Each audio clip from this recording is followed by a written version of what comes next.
Absolutely, he needs money. You think he's going once broke? again? Come on, fighters like that always go broke. He's always spending, so I guess. Absolutely. Oscar de la Hoya stunned everyone by revealing what he claims is Floyd Mayweather's biggest secret, that he is broke. Yes, the man known for flash and money is now facing serious financial trouble. So how did Mayweather go from a billionaire lifestyle to struggling for cash? Here is what happened. The rivalry between de la Hoya and Mayweather goes way back, and it all plays a role. De la Hoya has been saying Mayweather is broke since 2018, and each time he repeats it, more details seem to appear. It all began on October 18, 2018, when de la Hoya was at the Intercontinental Hotel in Los Angeles celebrating Canelo Alvarez signing what he called the biggest deal in sports history, worth $365 million with Golden Boy Promotions and DAZN. Then a reporter asked him about Mayweather, and that simple question changed everything. Another reason why he's crawled out of his rock, he needs. De la Hoya did not stop there. Come on, fighters like that always go broke. He's always spending, so I guess. Then he called out a name that everyone already recognized. Absolutely, look, he's not fighting anymore, so that big money's not coming in. Look at what happened to Mike Tyson. He made what, $500 million? De la Hoya made his point clear: big earners can go broke once the money stops coming, and he called Mayweather a broke fraud and told him to stay hidden under his rock. Floyd, stay under your rock, dude. Now this was 2018. Mayweather had already retired in 2017. After defeating Conor McGregor, the exhibition fights had not really begun, the lawsuits were not stacking up yet, and the liens were still not public at that time. De la Hoya was speaking without clear proof, but sometimes words spoken early can still hit the mark. To understand why de la Hoya felt he could say all this, you have to go back to 2007, because that fight is where their story truly begins. On May 5, 2007, de la Hoya and Mayweather stepped into the ring at the MGM Grand Garden Arena in Las Vegas for a fight called The World Awaits. It pulled around 2.4 million pay-per-view buys and made about $136 million from PPV alone. The live gate reached a record $19 million, and total earnings went past $130 million, making it the biggest boxing event at that time. De la Hoya earned around $52 million, while Mayweather made about $25 million and won by split decision, keeping his perfect record. The judges scored the fight 115, 112,113,112, and 116,111 in favor of Mayweather. De la Hoya may have lost the fight, but as the promoter he still made huge money, and that shaped how he views Mayweather. He believes he helped create the stage that made Mayweather a star. In March 2025, on the PBD podcast, de la Hoya said he secured a 90-10 split in his favor and claimed that before this fight Mayweather was only making $2 to $3 million per fight on undercards. According to de la Hoya, that 2007 event is what turned him into money. Mayweather. There is also the rematch issue that de la Hoya still talks about. The contract included a one-year rematch clause, and de la Hoya believes Mayweather fully understood how to handle that situation. We had a rematch clause in our contract. This is something I negotiated as well. We had a rematch clause. If he beats me, I get a rematch. It was a one-year clause. Guess what he did? He retired for 1 year and 1 day. The retirement, de la Hoya says, was planned carefully. Let's just say you guys do have another fight and a rematch within that year. Yeah. And he kept the commitment. The rematch never took place, and from that moment the rivalry moved out of the ring and into interviews, social media, and press conferences. De la Hoya began to position himself as the man who was owed a rematch and someone who could see through Mayweather's money image better than anyone. That 2018 statement became a pattern, and everything that followed only made it sound more believable, and it started with Mayweather's decisions after retirement choices. De la Hoya strongly criticized after 2018.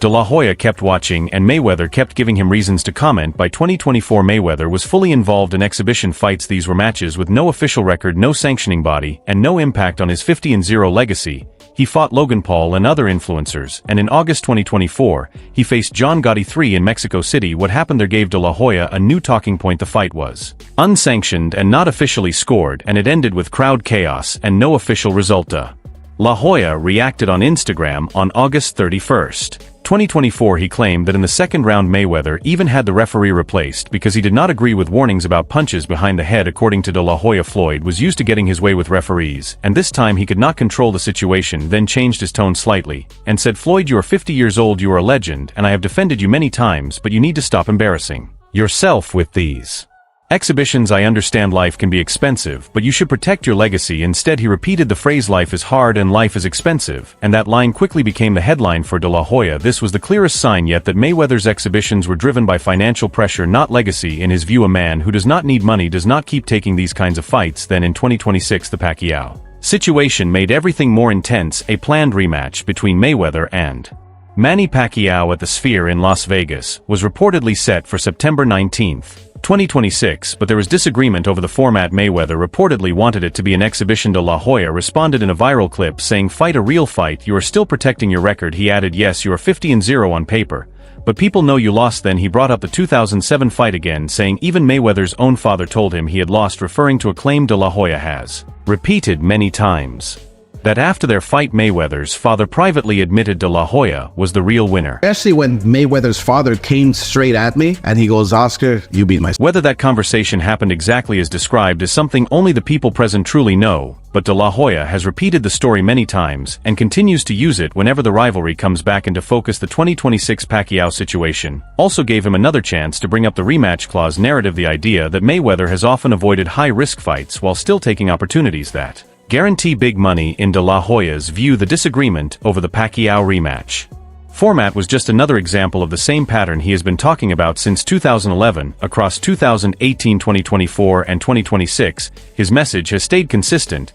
He believes Mayweather's post-retirement decisions, including exhibition fights and contract choices, are driven by the need to keep earning without risking his unbeaten record. De La Hoya has never shown financial documents to support his claims, but in December 2025, a separate investigation added more attention to the discussion. Business Insider published a report called Inside Floyd Mayweather's Lavish Debt-Filled Post-Boxing Life. The investigation reviewed hundreds of pages of public records, including court filings, property documents, loan agreements, tax notices, FAA records, and civil lawsuits across different states. All of the information was based on official records with no anonymous leaks or private banking data. The report outlined that Mayweather's career generated an estimated $1.2 billion in boxing earnings. He retired in 2017 with a perfect 50-0 record, and in a 2021 interview, he addressed his financial situation directly.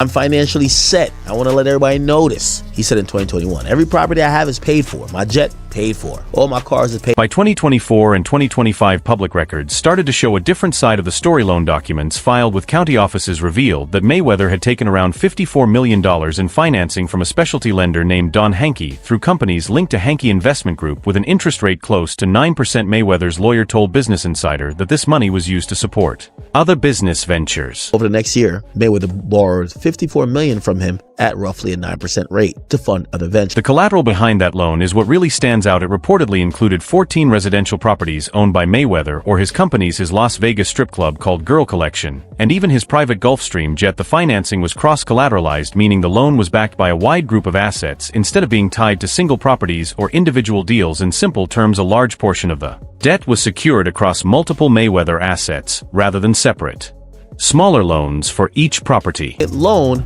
according to his deal, a portion of the debt was cross-collateralized, which means it was taken across a collection of Mayweather's assets rather than small loans tied to individual properties. The risk in that structure is clear. A default on even part of the loan could put multiple assets at risk at the same time. The records did not end with just the financing. 2 commercial property foreclosures were also reported in the 18 months before that. Public tax documents in Clark County, Nevada showed that the building linked to the Girl Collection strip club was facing possible tax sale or further foreclosure because of more than $52,000 in unpaid property taxes and penalties. There was also the case of his main home. A lien of about $3 million was reportedly placed on Mayweather's primary Las Vegas mansion in late 2025, related to unpaid garbage collection services. Last month, a $568 lien was put on his mansion for unpaid trash collection. Aviation records added even more detail. In June 2025, a Texas-based aviation fuel supplier filed a lawsuit against companies linked to Mayweather over about $137,000 in unpaid fuel bills. FAA aircraft lien records from July 2025 also showed an additional lien of roughly $358,000 placed on his Gulfstream jet for maintenance and related services. Texas aviation fuel suppliers sued Mayweather companies in June over what they said was $137,000 in unpaid bills, which is jet fuel for his jet. FAA records showed that a lien was placed on the aircraft for another $358,000 for maintenance work. Then there were disputes over luxury goods. A Las Vegas car dealership filed a lawsuit against Mayweather over an alleged unpaid balance on a Mercedes-Maybach G-Wagon valued at around $1.2 million. Mayweather later countersued the dealer, saying the vehicle had defects. On top of that, separate lawsuits from jewelry businesses claimed he did not fully pay for millions of dollars worth of luxury watches and gold pieces. One Miami jeweler's complaint mentioned Patek Philippe and Richard Mille watches as part of the dispute. He also faced a string of lawsuits and liens that say he owes money for a Mercedes Maybach G-Wagon. Wait, they make Maybach G-Wagons? What the fuck? Jet fuel. which obviously is for his jet, and garbage collection at his Las Vegas mansion. And in early February 2026, a Manhattan real estate lawsuit surfaced. Court documents claimed that the management company of a luxury duplex apartment said Mayweather owed over $330,000 in unpaid rent plus additional damages, with a total claim rising to more than $515,000 once fees and interest were added. The complaint also stated that payments had stopped in July 2025 on a high six-figure monthly lease. The Business Insider report did not label Mayweather as bankrupt. Instead, it described a situation of financial pressure linked to high spending and ongoing debt use, along with exhibition fights being used to keep cash flow active. The outlet also stood by its reporting when Mayweather later took legal action, saying all information came from public court and government records available to anyone. Mayweather's response came through the legal system on February 3, 2026. A 25-page complaint was filed in Los Angeles County Superior Court against Showtime Networks and former Showtime Sports president Steven Espinoza. The lawsuit demanded at least $340 million in damages plus additional punitive claims. The filing included allegations such as aiding and abetting, breach of fiduciary duty, civil conspiracy, conversion, and unjust enrichment. Al Heyman, Mayweather's longtime advisor, was not named in the case. The complaint suggested this was due to personal respect, but still centered on claims that he played a key role in an alleged system where fight earnings were routed away from Mayweather. According to the filing, Showtime allegedly sent large portions of fight money to third-party accounts linked to Heyman and others, including one connected to Mayweather's tax attorney. These payments were described as disguised transfers labeled as reimbursements, loan payoffs, or expenses, which allegedly hid the true movement of funds. The lawsuit covered major fights from 2013 onward, including bouts against Guerrero, Canelo Alvarez, Maidana, Pacquiao, Berto, and McGregor. The same events that defined his peak earning years. It claimed that requests for clear financial records were often denied or delayed, with explanations that documents were unavailable or archived. Court filings also referenced Mayweather's total career earnings of over $1.2 billion, stating that the Showtime era accounted for the largest share of his biggest paydays. The complaint said at least $340 million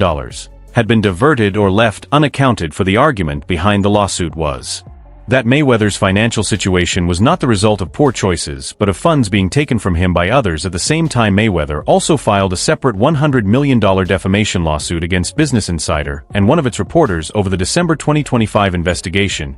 He claimed the report included false statements about his property and financial dealings that damaged his reputation and business opportunities. He asked for damages, a retraction, and limits on future reporting. Business Insider stood by its reporting, saying it was based entirely on public records and court documents. Meanwhile, people close to Mayweather had their own views, and one of them was WAC 100, who has described himself as Mayweather's business partner. Doesn't seem to have the guardrails that were in place. Mark Trados, a Las Vegas attorney who represented Mayweather during his professional fighting career in various business and legal matters, told the Business Insider, when you've got professionals that are doing the right thing for you, you're a little bit better protected. When you're out there on your own, your protection is dropped. Now here's where the story takes a turn, because while De La Hoya has been pointing fingers at Mayweather's finances for years, his own situation in 2026 tells a similar story. In late January 2026, public real estate records showed that Golden Boy Promotions had defaulted on a commercial mortgage-backed loan originally worth $27 million secured by its headquarters at 626 Wilshire Boulevard in downtown Los Angeles. Records showed around $23 million still outstanding on the debt. The building, a 12-story office property, had been Golden Boy Promotions' longtime headquarters since the early 2000s. D. Lane Hoya personally signed the loan documents as CEO. The loan began in 2015 and was set to mature in July 2025, but that payment was missed. After that, the loan went into special servicing before a formal default notice was issued. Public valuations linked to the loan placed the property at about $19 million in 2025, down sharply from around $40 million at the time of refinancing in 2015. The building was also reported to be roughly 40% vacant. De La Hoya also has a personal history that is widely known. In 2007, the same year he fought Mayweather, photos surfaced showing him in women's clothing. He first denied the images were real, but later admitted in 2011 that they were authentic, and spoke about a period of serious substance abuse, including alcohol and drugs. He also acknowledged issues with infidelity. The incident led to a lawsuit that initially sought $100 million and was later settled for an estimated $15 to $20 million. This is the same man calling Mayweather broke, while his company has recently defaulted on a $27 million loan and is now in discussions with lenders over a major office property. A fighter who earned roughly $700 million in pay-per-view revenue, now facing financial pressure of his own. In the end, the pattern on both sides looks similar: big earnings, big spending, and major financial obligations backed by public records that often contrast with public image. De La Hoya has never produced private financial documents on Mayweather, and his claims remain based on opinion and public commentary. But the public records that do exist, including liens, lawsuits, FAA filings, tax cases, and foreclosure notices, all tell their own version of events. At the same time, Mayweather's own $340 million lawsuit argues that if money went missing, it was due to others being involved, two fighters, one rivalry, and decades later two paper trails that neither fully controls. Thank you for watching. If you enjoyed this video, click one of the boxes on screen to watch more similar content.